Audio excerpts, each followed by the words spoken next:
Now that you're familiar with Turnitin.com and how to create a Turnitin.com assignment within Schoology, and we've also reviewed the student process of how they would submit their paper to your assignment, now we're going to take a look at what it looks like from your end once students start submitting their papers and the different feedback tools that you'll have available within Turnitin.com. So to do this, what you're going to do is just navigate to your course and go right back to that assignment that you had created.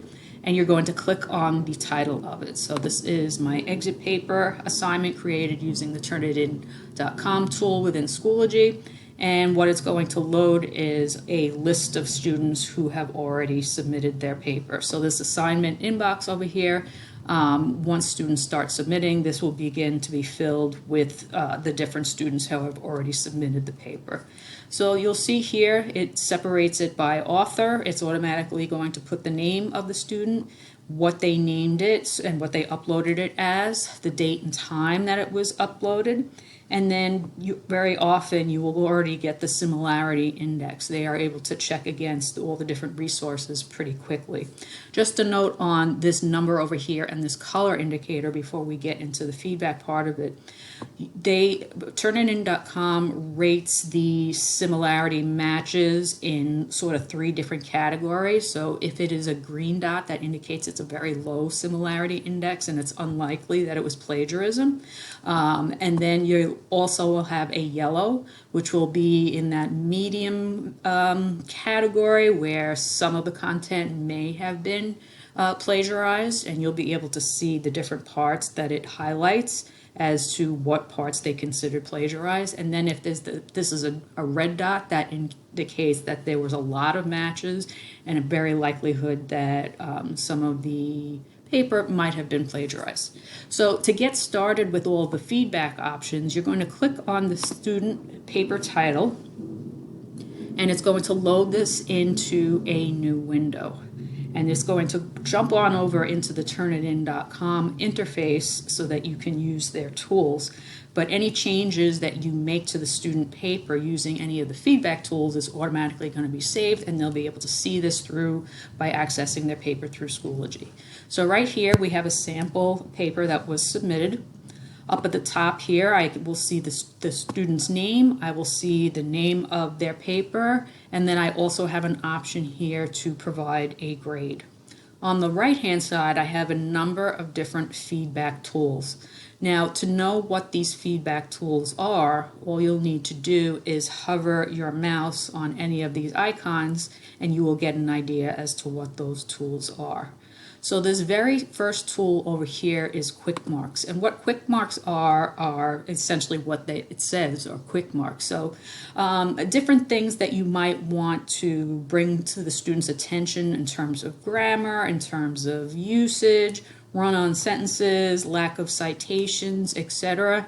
You will be able to find almost all of them within their QuickMarks library. So right now, my QuickMarks has defaulted to the category of commonly used, the ones that teachers find they most use when grading a paper. So if I say, for instance, that a student didn't cite something on here, all I need to do is grab one of these QuickMarks and drop it where I think it belongs on this paper to bring the student's attention to it. If you want to look at some of the other categories of different QuickMarks, you can see they have a number of different categories here. If I scroll all the way down to the bottom, I'll see a usage one, which is another one where you'll find a lot of the more commonly used QuickMarks, such as run-on sentences, repetitive, etc.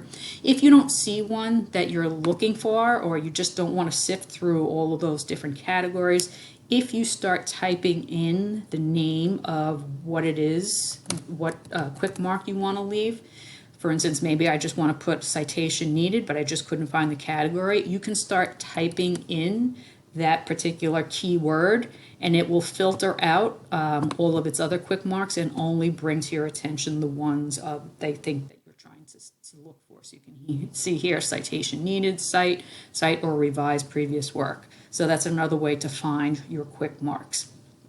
Once you're done with QuickMarks, all you'll need to do is click out of that X and it will disappear, and these QuickMarks that I added have been automatically saved already. Just below QuickMarks, I have another option over here that says Feedback Summary. So when I click on feedback summary, I can give an overall, either by text or by voice, overall feedback to the student as to what I think about their paper, what might need improvement, or what areas I think were well done. So any type of feedback you're leaving for the student can be done here. So you have this little record button over here. If you would like to record a message to the students, you have 3 minutes to do that. And then you can also leave a text comment. So if you just want to type in a few words in here or a few sentences, you have that option as well.